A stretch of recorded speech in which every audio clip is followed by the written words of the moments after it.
राम राम किसान भाइयों, farmer the journalist में आप सभी लोगों का बहुत बहुत स्वागत है। मैं राजू मौर्य आज आपको एक जमीनी हकीकत से आपको रूबरू कराएंगे कि किसानों की सबसे बड़ी समस्या क्या है। उत्तर प्रदेश के गोंडा जिले में भले ही लाख दावे किए जाएं कि छुट्टा जानवरों को पकड़ने का काम जोरों शोरों से है, लेकिन गोंडा जिले के मुख्यालय से महज 5 किलोमीटर दूरी पर स्थित ग्राम पंचायत इंद्रापुर में इसका पूरी तरह से उल्टा कार्य हो रहा है। यहाँ पर किसान काफी परेशान हैं, अपने फसलों को बचाने के लिए दिन रात मेहनत करते हैं और चारों तरफ तार की रुंधाई करते हैं, लेकिन ये छुट्टा जानवर कहीं ना कहीं किसानों के खेतों को चर कर नुकसान पहुंचाते हैं। हम आज ऐसे ही एक किसान से मुलाकात करेंगे और उनके खेत में जानेंगे कि उनकी सबसे बड़ी समस्या क्या है। हमारे साथ हैं युवा किसान, पढ़े लिखे किसान हैं विवेक मौर्य जी। इनके लगभग 7 से 8 बीघा फसल पूरी तरह से जानवरों ने चौपट कर दिया और गेहूं इन्होंने बोया था। उसके बाद गेहूं की बुआई कराने के बाद सिंचाई कराई थी। जैसे ही सिंचाई हुई और थोड़ा ही पौधा बड़ा हुआ, तैसे इनके खेत में छुट्टा जानवर पहुंच गए और पूरे फसल को नष्ट कर दिया। तो सबसे पहले हम आपको वो खेत दिखाएंगे। ये वही खेत है, इस चारों तरफ देख सकते हैं हरा भरा खेत है। ये हरा भरा नहीं है, इसमें फसल तो लगी है लेकिन पूरी तरह से उखड़ी पड़ी हुई है। हम आपको दिखाएंगे, हमने कैमरामैन से कहेंगे कि इसको दिखाएं, जरा नजदीक से दिखाएं कि किस तरह यह फसल नुकसान हुई। आप इन फसलों को देखिए, ध्यान से जरा देखेंगे तो इसमें पूरी तरह से फसलों को चर गए हैं, पूरा नुकसान कर दिए हैं। लेकिन सरकार के दावे और स्थानीय प्रशासन भी भले ही अपनी पीठ थपा रहा हो कि छुट्टा जानवरों को पकड़कर गौशाला में संरक्षित किया जा रहा है, लेकिन कहीं ना कहीं इसका उल्टा असर किसानों के बीच देखने को मिला है। और आज हम ऐसे किसान से ही बात करेंगे जिन्होंने दिन रात मेहनत की, लेकिन अब इनका जो गेहूं का फसल है वो पूरी तरह से नुकसान हो गया है। किसान क्या करे, हम इन्हीं से जानेंगे। जी, नाम क्या है? नाम विवेक मौर्य है।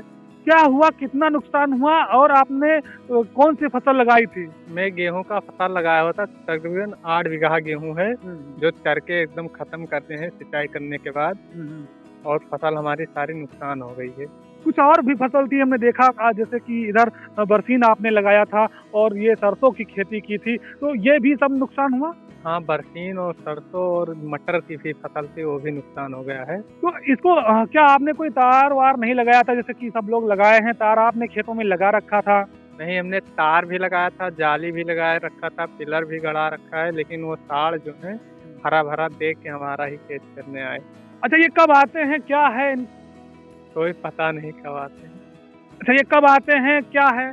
ये रात में आते हैं और हम लोग आते हैं 9 बजे तक, 10 बजे तक देखते हैं, फिर सुबह भी आते हैं 4 बजे तक, लेकिन तब तक आते हैं तो देखते हैं साड़ भरे रहते हैं खेत में। अच्छा, आपके आसपास में क्या छुट्टा जानवरों को पकड़ने के लिए कोई नगर पालिका या जिला प्रशासन या ब्लॉक स्तर से कोई गाड़ी आई नहीं आई? ऐसा कुछ नहीं है, अभी तक कोई गाड़ी नहीं है जो इससे ये पकड़े जाए। क्या आपके क्षेत्र में पकड़ने का कार्य नहीं किया गया? नहीं, ये सब नहीं हो रहा हमारे क्षेत्र में। नहीं, आपके आसपास क्षेत्र में तो हुआ था, जैसे पंडरी कृपाल में कुछ पकड़े गए थे या त्रिपोलिया आसपास में, तो आपके इंद्रापुर, मेनली इंद्रापुर गांव या भटोलिया गांव में नहीं पकड़े गए क्या? नहीं, इंद्रापुर ना भटोलिया में नहीं पकड़े गए हैं छुट्टा जानवर, और इससे बड़ी दिक्कत हो रही है किसानों।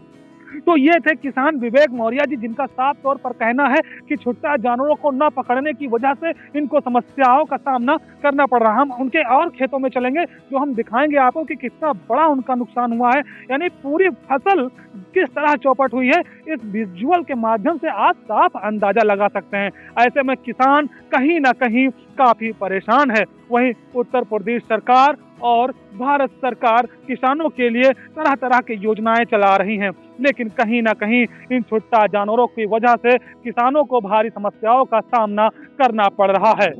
उत्तर प्रदेश के गोंडा जिले से राजू मौर्य की एक रिपोर्ट।